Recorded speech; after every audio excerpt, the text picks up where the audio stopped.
माता की, भारत माता की। వర్ధిల్లాలి నరేంద్ర మోడీ గారి నాయకత్వం, వర్ధిల్లాలి నరేంద్ర మోడీ గారి నాయకత్వం। జై శ్రీరామ్, జై శ్రీరామ్। మన యొక్క భారత ప్రధానమంత్రి మన ప్రియతమ నాయకుడు ఇప్పుడే వేంచేసినారు। వారికి మన రాష్ట్ర అధ్యక్షులు కిషన్ రెడ్డి గారిని స్వాగతం పలకాల్సిందిగా మనవి చేస్తా ఉన్నాను। जय जय माता, जय जय माता, भारत माता की। वंदे वंदे। कमलम गुर्तुके, कमलम गुर्तुके। వర్ధిల్లాలి నరేంద్ర మోడీ గారి నాయకత్వం। రాష్ట్ర అధ్యక్షులు గౌరవనీయులు కిషన్ రెడ్డి గారిని మాట్లాడవలసిందిగా మనవి చేస్తా ఉన్నాను। भारत माता की, भारत माता की। అందరూ కూడా రెండు చేతులు పిడికిలి బిగించి నాతో పాటు నినాదం ఇవ్వాలి। భారత్ మాతా की, భారత్ మాతా की। ఈ రోజు హైదరాబాద్లో జరుగుతున్నటువంటి ఈ బహిరంగ సభకు తెలంగాణ ప్రజలను ఉద్దేశించి మనవి చేయడానికి వచ్చినటువంటి భారత ప్రధానమంత్రి నరేంద్ర మోడీ గారికి నేను తెలంగాణ ప్రజల తరఫున, భాగ్యనగర ప్రజల తరఫున హృదయపూర్వకమైనటువంటి స్వాగతం పలుకుతా ఉన్నాం। ఈరోజు తెలంగాణ రాష్ట్రంలో భారతీయ జనతా పార్టీ ద్వారా 17కు 17 సీట్లు మనం పోటీ చేస్తా ఉన్నాము।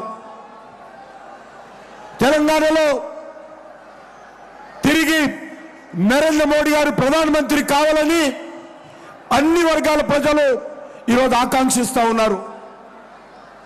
దాని నుంచి దృష్టి మళ్లించేటువంటి ప్రయత్నము దుర్మార్గమైనటువంటి కాంగ్రెస్ పార్టీ ఒక దిక్కు, టిఆర్ఎస్ పార్టీ ఒక దిక్కు రాజకీయంగా ఎదుర్కొనేటువంటి సత్తా లేక పిరికి పందలాగా భారతీయ జనతా పార్టీ పైన తప్పుడు ప్రచారం చేస్తా ఉన్నారు।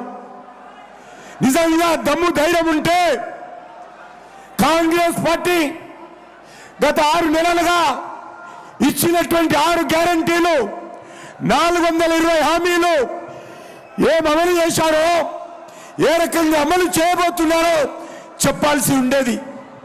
కానీ పెద్దమ్మ ప్రభుత్వము అనేక రకాల బురద జల్లేటువంటి ప్రయత్నం, తప్పుడు ఆరోపణలు చేసేటువంటి ప్రయత్నం చేస్తూ ఉంది। నేను తెలంగాణ ప్రజలకు ధన్యవాదాలు తెలియజేస్తా ఉన్నాను। Congress party, BRS party BJP మీద అనేక రకాల ఆరోపణలు చేసినప్పటికీ కూడా ఈరోజు ప్రజలు నవ్వుకుంటున్నారు, వాళ్ళను నవ్వుకుంటున్నారు। నరేంద్ర మోడీ గారు ఏంటో, నరేంద్ర మోడీ గారి కమిట్మెంట్ ఏంటో, మాకు Revanth Reddy certificate, Rahul Gandhi certificate, KCR certificate అవసరం లేదు। ఈ దేశం కోసం ప్రాణాలు ఇచ్చేటువంటి నాయకులు, కార్యకర్తలు ఈ భారతీయ జనతా పార్టీలో కోట్లాది మంది ఉన్నారు। ఈ విషయాన్ని గుర్తుపెట్టుకోవాలి। ఈ దేశంలో పేద ప్రజల కోసం, బడుగు బలైన వర్గాల కోసం, దేశ అభివృద్ధి కోసం అంకిత భావంతో పనిచేస్తా ఉన్నాము। అందుకే అడుగుతా ఉన్నాను, ఈరోజు దేశానికి ప్రధానమంత్రిగా ఎవరు కోరుకుంటున్నాం మనము? ఎవరు ఎవరు ఎవరు ఈరోజు నరేంద్ర మోడీ గారు, తెలంగాణ ప్రజలందరూ కూడా నరేంద్ర మోడీ గారు మళ్ళీ ప్రధానమంత్రి కావాలని కోరుకుంటున్నారు। అందుకే ఈరోజు నరేంద్ర మోడీ గారు లేనటువంటి భారతాన్ని చూడలేము। ఇప్పుడు అనేక సమస్యల నుంచి నరేంద్ర మోడీ గారి నాయకత్వంలో భారతదేశం ముందుకెళ్తా ఉంది। బయటకు వచ్చి ఒక్కొక్క సమస్య పరిష్కారం చేసుకుంటూ ఈరోజు ముందుకెళ్తా ఉంది। అందుకే మీ అందరినీ కోరుతా ఉన్నాను, భాగ్యనగర్ ప్రజలు కానీ, తెలంగాణ ప్రజలు కానీ బీజేపీ అభ్యర్థులను ఆశీర్వదించండి.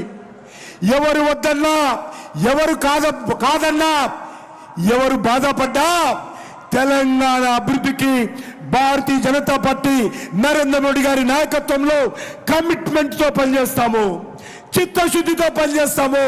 మాకు రేవంత్ రెడ్డి సర్టిఫికెట్ అవసరం లేదు, మాకు రాహుల్ గాంధీ సర్టిఫికెట్ అవసరం లేదు, మాకు కేసీఆర్ సర్టిఫికెట్ అవసరం లేదు. మాకు ఇవ్వాల్సింది తెలంగాణ ప్రజల సర్టిఫికెట్ మాత్రమే, తెలంగాణ ప్రజల ఆశీస్సులు మాత్రమే. తెలంగాణ ప్రజల కోసం పోటీ చేస్తాము. ఈరోజు రేవంత్ రెడ్డి ఏ సభకైనా తలలోటు పెట్టుకొని వెళ్తున్నాడు, గాడిద గుడ్డు పెట్టుకొని వెళ్తున్నాడు. సిగ్గుండాలి ముఖ్యమంత్రికి. ఈ రకంగా కేంద్ర ప్రభుత్వము 9 లక్షల కోట్ల రూపాయల పైగా ఖర్చు చేస్తే ఆయన పేద ప్రజలకు ఇచ్చేటువంటి బియ్యము నరేంద్ర మోడీ గారు ఇస్తుంటే అది గాడిద గుడ్డుతో పోలుస్తాడా?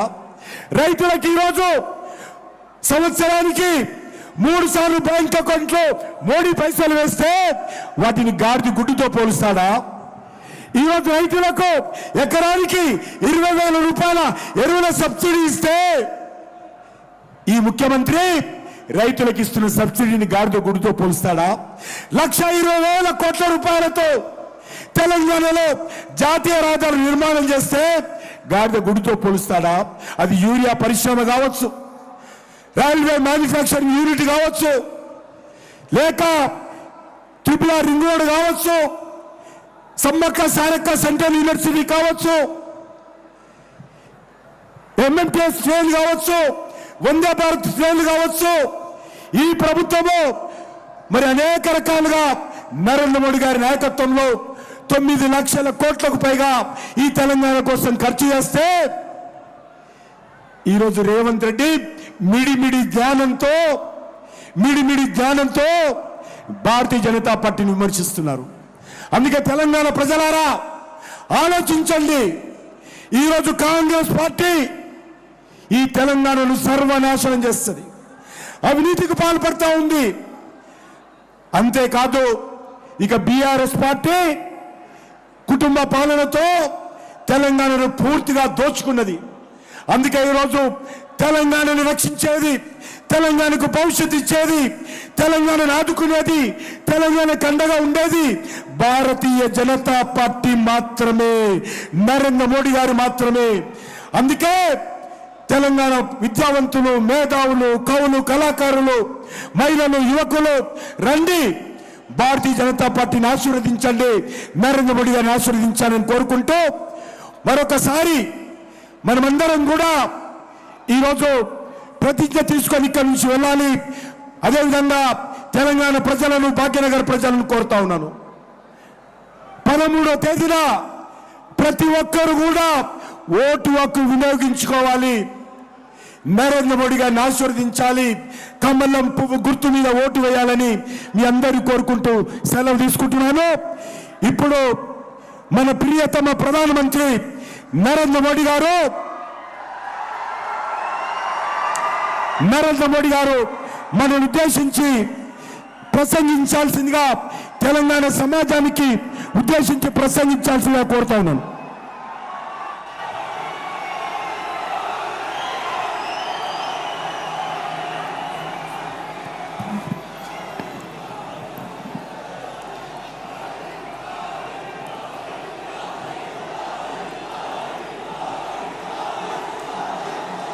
भारत माता की,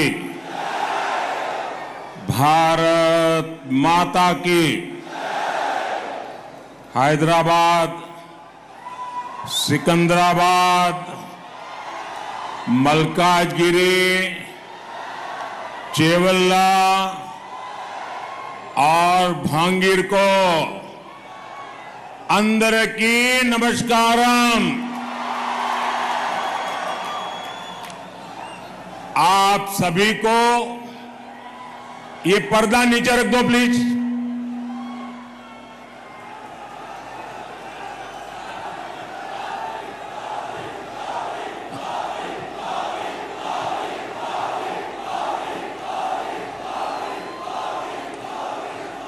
आप सभी को अक्षय तृतीया की बहुत बहुत शुभकामनाएं। आपके जीवन में सुख रहे, समृद्धि रहे, लक्ष्मी जी का आशीर्वाद रहे, आपका भाग्य बना रहे, सौभाग्य बना रहे, ईश्वर से यही कामना है। तेलंगाना अक्षय तृतीया एक बड़ा त्योहार होता है। इसके बावजूद भी आज मैं ये दूसरा कार्यक्रम तेलंगाना में कर रहा हूं और जिस प्रकार से लोग उत्साह उमंग के साथ जुड़ रहे हैं, भारत के उज्जवल भविष्य के लिए ये आपका कमिटमेंट दिखाता है। साथियों, हैदराबाद तो स्पेशल है ही, ये वेन्यू भी और स्पेशल है। आप में से बहुत लोगों को याद होगा 10 साल पहले यही एक विराट सभा हुई थी और एंट्री के लिए पैसे देकर के टिकट लेना पड़ता था। और वो एक ऐसा टर्निंग पॉइंट था जिस धरती से पूरे देश में निराशा को आशा में बदलने की आंधी चली थी। और आज फिर ये दृश्य, ये माहौल साफ दिखाता है कि तेलंगाना का मूड क्या है। तेलंगाना कह रहा है कांग्रेस नक्को,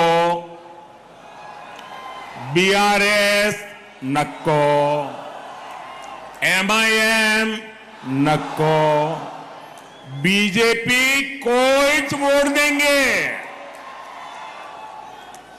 बीजेपी को जिताएंगे। साथियों, मैं तेलंगाना में जहां जहां गया हूं, एक अभूतपूर्व क्रांति मैं देख रहा हूं। तेलंगाना के परिणाम पूरे देश में उत्साह भरने वाले परिणाम आने वाले हैं। साथियों, 4 जून के नतीजे अब बिल्कुल स्पष्ट है। 4 जून को देश जीतेगा। कौन जीतेगा? कौन जीतेगा? 4 जून को 140 करोड़ भारतीयों का संकल्प जीतेगा और 4 जून को भारत के विरोधी हारेंगे। 4 जून को आत्मनिर्भर भारत अभियान के विरोधी हारेंगे। 4 जून को सीएए कानून के विरोधी हारेंगे। 4 जून को यूनिफॉर्म सिविल कोड के विरोधी हारेंगे। 4 जून को वोट जिहाद की बात करने वाले हारेंगे। 4 जून को आर्टिकल 370 के समर्थक हारेंगे। 4 जून को ट्रिपल तलाक के समर्थक हारेंगे। 4 जून को भ्रष्टाचार के समर्थक हारेंगे। 4 जून को तुष्टीकरण के समर्थक हारेंगे। साथियों, हैदराबाद सॉल्यूशन सिटी है। यहां हर प्रॉब्लम का सॉल्यूशन ढूंढा जाता है। आप मुझे बताइए, क्या भारत करप्शन जैसी प्रॉब्लम के साथ आगे बढ़ सकता है क्या? पूरी ताकत से बताइए, बढ़ सकता है क्या? बढ़ सकता है क्या? क्या भारत को लाखों करोड़ के स्कैम करने वाली पार्टियां आगे बढ़ा सकती है क्या? क्या यूथ की एस्पिरेशंस को इग्नोर करने वाली पार्टियां देश का भविष्य बना सकती हैं? क्या मिडिल क्लास के ड्रीम्स को कुचलने वाली पॉलिटिकल पार्टियां आपका भला कर सकती हैं? क्या हर प्रोजेक्ट में पहले करप्शन का पोटेंशियल खोजने वाली पार्टियां मॉडर्न इंफ्रास्ट्रक्चर बना सकती हैं? तो ये काम कौन कर सकता है? ये काम कौन कर सकता है? ये काम कौन कर सकता है? ये काम कौन कर सकता है? ये काम कौन कर सकता है? मोदी नहीं, ये आपका एक वोट कर सकता है। ये आपके वोट की ताकत है जो इन सारी समस्याओं का समाधान है।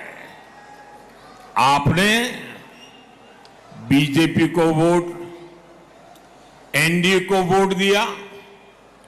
भारत भी अपनी दशकों पुरानी प्रॉब्लम्स के सॉल्यूशंस पर काम करने लगा।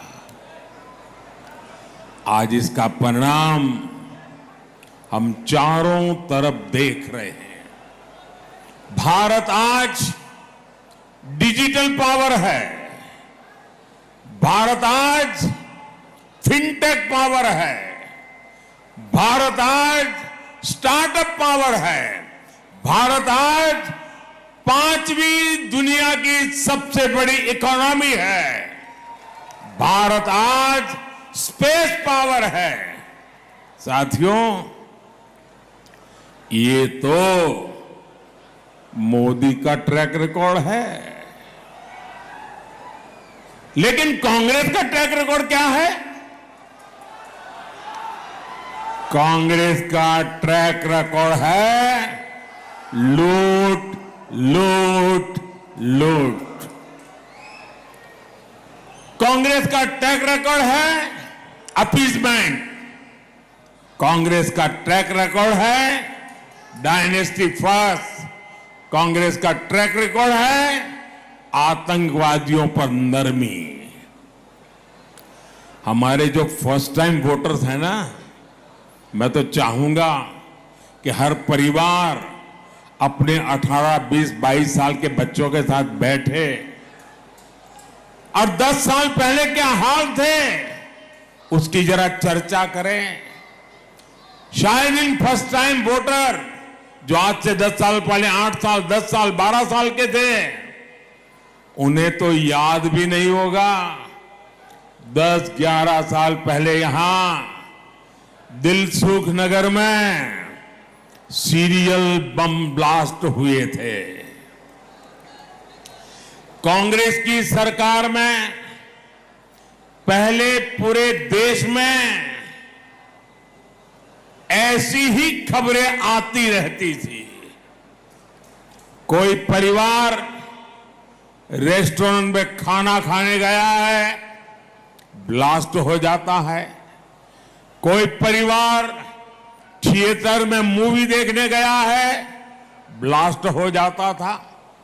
कोई परिवार बस से ट्रैवल कर रहा है, ब्लास्ट हो जाता था। आज कहीं से भी ऐसी खबरें आती हैं क्या? जरा इस तरफ से मुझे जवाब चाहिए। क्या ऐसी खबरें आती हैं क्या? उधर से जरा बताइए, ऐसी खबरें आती है क्या?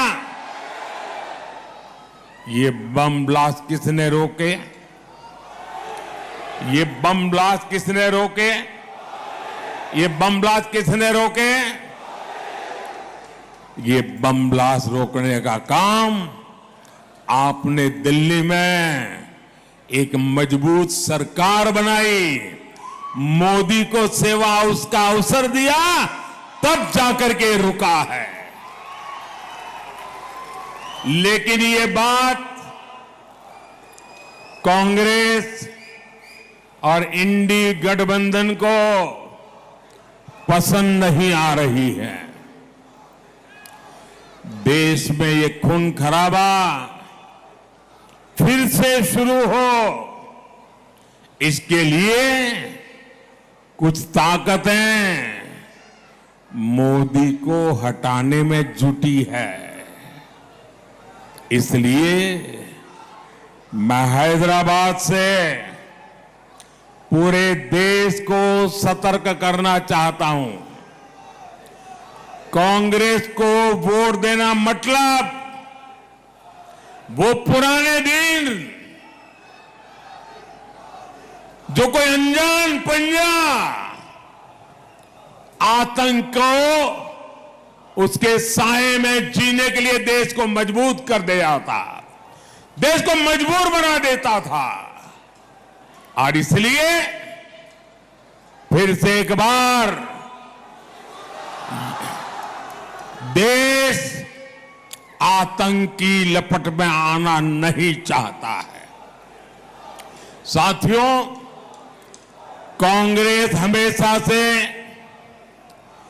एंटी मिडिल क्लास पार्टी रही है।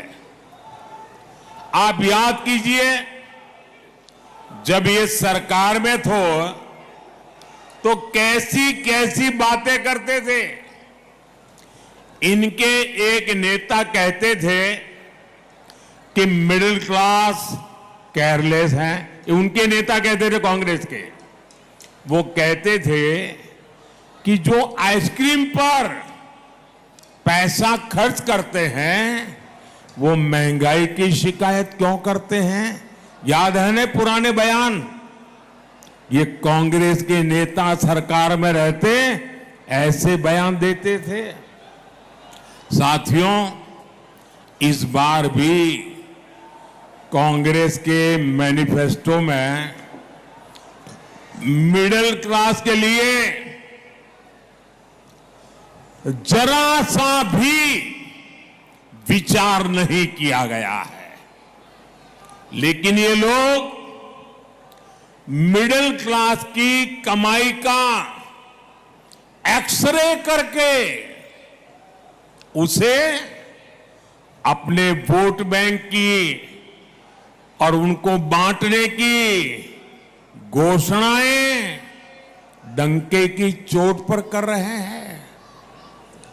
साथियों, आप मुझे बताइए, आपकी जो संपत्ति है उस पर आपके संतानों का अधिकार है कि नहीं है?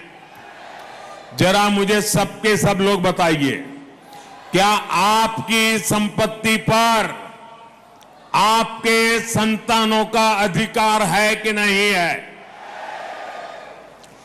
क्या कोई सरकार आपकी संपत्ति छीन करके आपके संतानों का अधिकार छीन ले, ऐसी सरकार आपको मंजूर है? साथियों, कांग्रेस ये विचार करके चल रही है। साथियों, कांग्रेस की नस नस में रेसिज्म का जहर भी भरा है। ये शाहजादे के उस्ताद अपने ही देश के लोगों को चीन का, अफ्रीका का बता रहे हैं। शहजादे के उस्ताद की माने तो आज सभी भारतीय नहीं बल्कि अफ्रीकी है। कांग्रेस देश को टुकड़ों टुकड़ों में तोड़ने वाली मानसिकता के साथ बोल रही है। ये लोग भारत को एक राष्ट्र ही नहीं मानते। इसलिए आपको कांग्रेस से, इंडी अलायंस से बहुत सतर्क रहना है। साथियों, आप सभी जानते हैं कि शहजादे को ऐसे खतरनाक आइडिया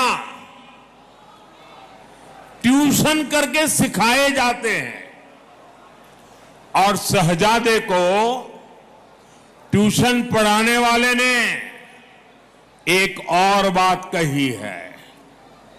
वो कहते हैं कि राम मंदिर और रामनवमी मनाना गलत है।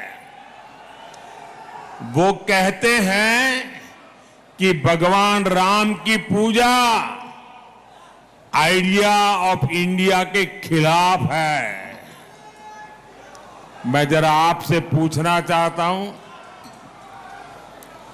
क्या भगवान राम का अपमान आपको मंजूर है? क्या पूजा करना गलत है? क्या पूजा करना देशद्रोह है? क्या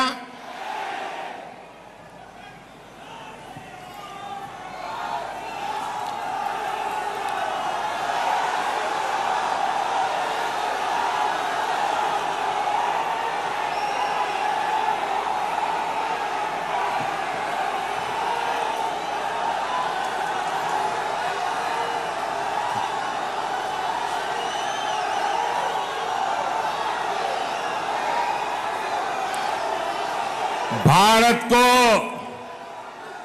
हमेशा विदेशी चश्मे से देखने वाली कांग्रेस को आइडिया ऑफ इंडिया का अंदाज ही नहीं है। आखिर क्या है idea of India? Idea of India Bharat की हजारों साल पुरानी संस्कृति का प्रतिबिंब है। आइडिया ऑफ इंडिया यानी सत्यमेव जयते। आइडिया ऑफ इंडिया यानी अहिंसा परमो धर्मः। आइडिया ऑफ इंडिया यानी आचारः परमो धर्मः। आइडिया ऑफ इंडिया न ही सत्यात् परो धर्मः। आइडिया ऑफ इंडिया एकम सत् विप्राः बहुधा वदन्ति। आइडिया ऑफ इंडिया वसुधैव कुटुंबकम। आइडिया ऑफ इंडिया सर्वपंथ समभाव। आइडिया ऑफ इंडिया अपदीपो भव। आइडिया ऑफ इंडिया बुद्धम शरणम गच्छामि। आइडिया ऑफ इंडिया सर्वे भद्राणि पश्यन्तु मा कश्चित् दुःख भाग् भवेत्। आइडिया ऑफ इंडिया परोपकाराय सताम विभूतयः। इंडिया आइडिया ऑफ इंडिया जन सेवा ही प्रभु सेवा। आइडिया ऑफ इंडिया ईश्वरः सर्वभूतानां। आइडिया ऑफ इंडिया सर्व ज्योति के बीच समाना। Idea of India God is great. Idea of India नर में नारायण, जीव में शिव। आइडिया ऑफ इंडिया या देवी सर्वभूतेषु मातृरूपेण संस्थिता। आइडिया ऑफ इंडिया नारी तू नारायणी। आइडिया ऑफ इंडिया मां विद्विषाव है। आइडिया ऑफ इंडिया मिच्छामि दुक्कडम। और आइडिया ऑफ इंडिया अपि स्वर्णमय लंका न मे लक्ष्मण रोचते जननी जन्मभूमिश्च स्वर्गादपि गरीयसी। हमें जन्म देने वाली ये धरती मुझे स्वर्ग से भी ज्यादा प्रिय है। ये भगवान श्री राम के ही तो बोल थे। ये आइडिया ऑफ इंडिया आज केवल मान्यताओं तक सीमित नहीं है। ये आइडिया ऑफ इंडिया आज भारत की एक सशक्त पहचान है। ये आइडिया ऑफ इंडिया आज भारत की बुलंद आवाज है। और इसलिए आज आइडिया ऑफ इंडिया यानी इंटरनेशनल योग दिवस, आइडिया ऑफ इंडिया यानी one earth, one family, one future का विजन। आइडिया ऑफ इंडिया यानी विश्व के लिए वन सन, वन अर्थ, वन ग्रिड का विचार। आइडिया ऑफ इंडिया यानी चंद्रमा पर Shiv Shakti point. Idea of India मतलब mother of democracy. Idea of India justice to all, appeasement to none. जिन श्री राम से हमें ये प्रेरणा मिलती है, उन्हीं प्रभु राम की पूजा को कांग्रेस आइडिया ऑफ इंडिया के खिलाफ बता रही है। साथियों, तुष्टीकरण के लिए कांग्रेस और उसकी जैसी सोच वाली पार्टियां कुछ भी कर सकती है। यहां हैदराबाद में भी एमआईएम को इसलिए ही खुली छूट दी गई है, वोट बैंक न नाराज हो जाए, इसी डर से ना तो कांग्रेस और ना ही बीआरएस हैदराबाद मुक्ति दिवस मनाना चाहती है। लेकिन अब बीजेपी ने हैदराबाद को इस खौफ से मुक्ति दिलाने की ठानी है। केंद्र सरकार ने तय कर दिया है कि हर साल 17 सितंबर को, 17 सितंबर को हैदराबाद मुक्ति दिवस मनाया जाएगा। भाई और बहनों, हिंदुओं को बांटो और अपने वोट बैंक को खुश करो, ये कांग्रेस की रणनीति है। इसलिए कांग्रेस एससी, एसटी, बीसी से रिजर्वेशन छीनकर रिलीजन के आधार पर बांटना चाहती है। आपने सुना होगा कि शाहजादे के करीबी और चारा घोटाले के दोषी नेता ने क्या कहा? जेल से बाहर आए हैं और क्या बोल रहे हैं? वो कहते हैं मुसलमानों को रिजर्वेशन देना ही चाहिए। और फिर इतना ही नहीं, वो कहते हैं पूरा का पूरा रिजर्वेशन मुसलमान को देना चाहिए। ये लोग बीसी कोटा के रिजर्वेशन को खत्म करके रिलीजन के नाम पर रिजर्वेशन देना चाहते हैं।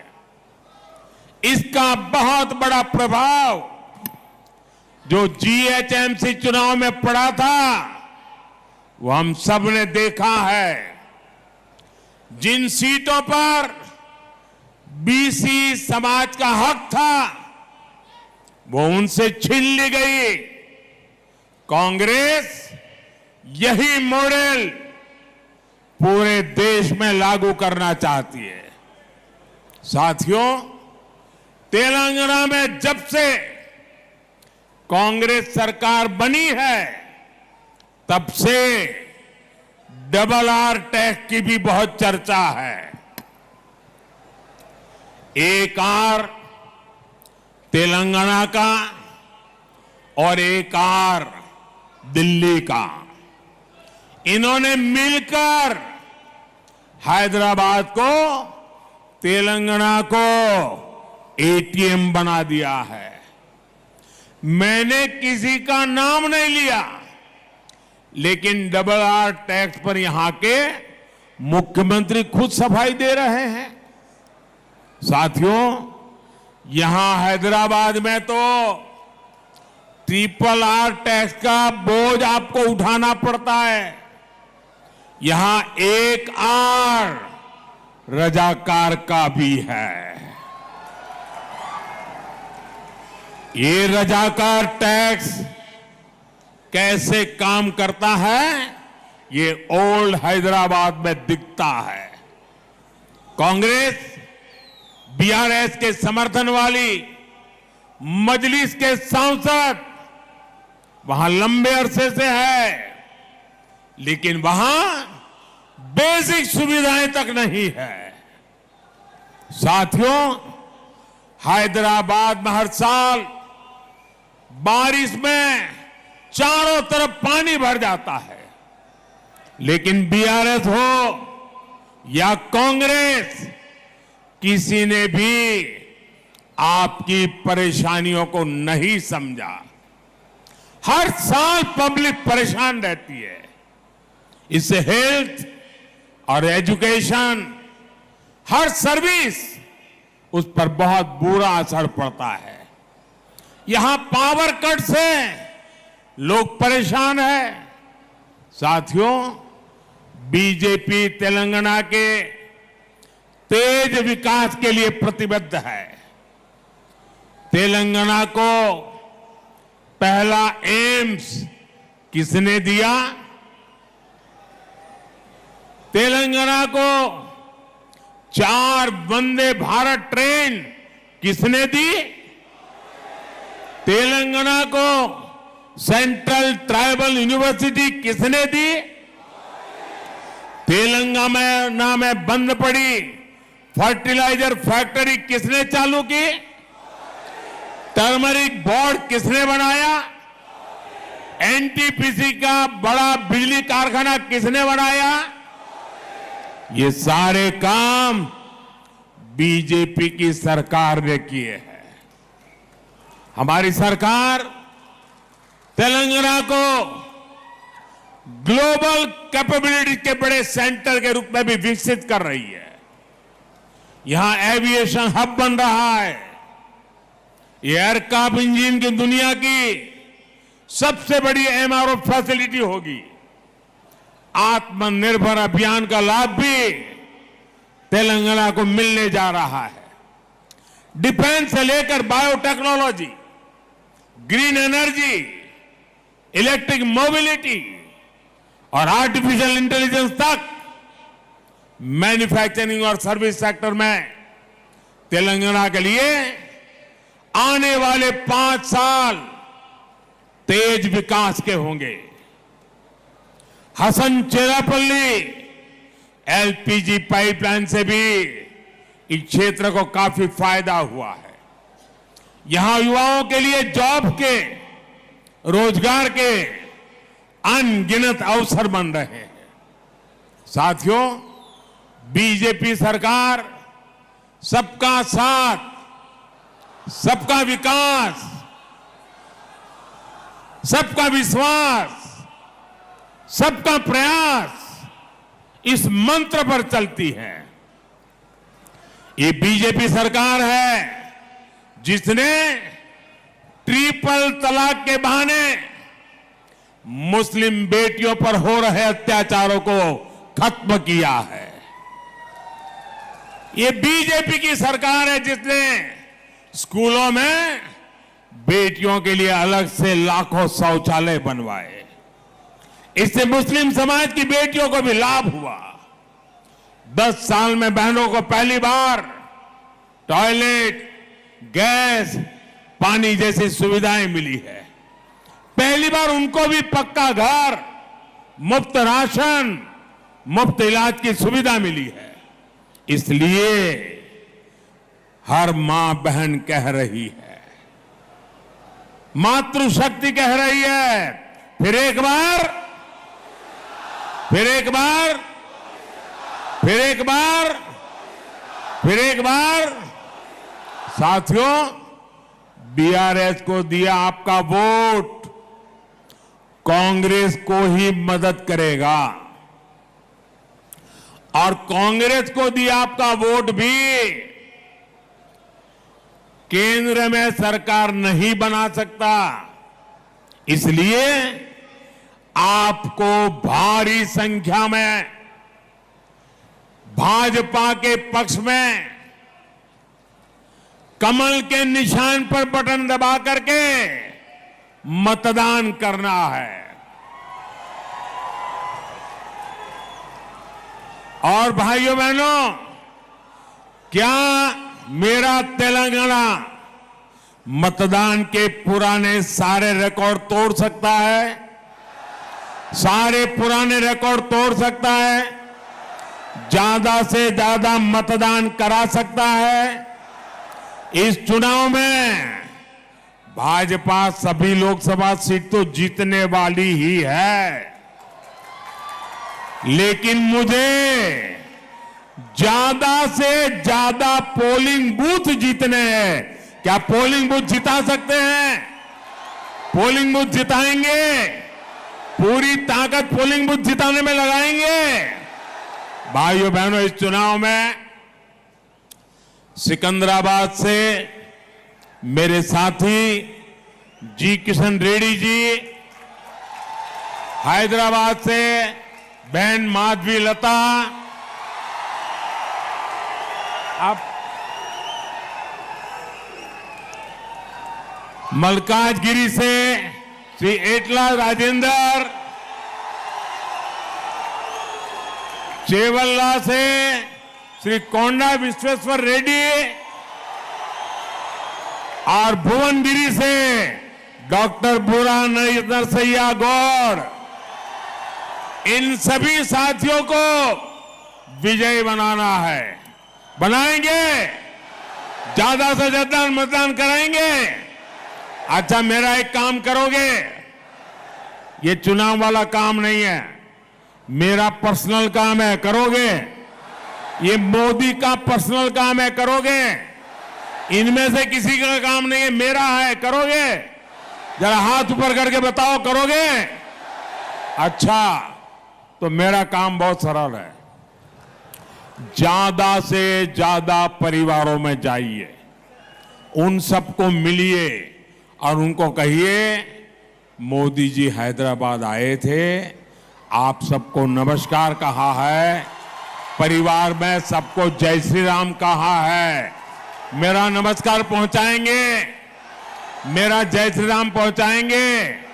जब परिवार के सब लोगों को मेरा नमस्कार पहुंचेगा, मेरा जय श्री राम पहुंचेगा, तो परिवार के हर कोई मुझे आशीर्वाद देंगे।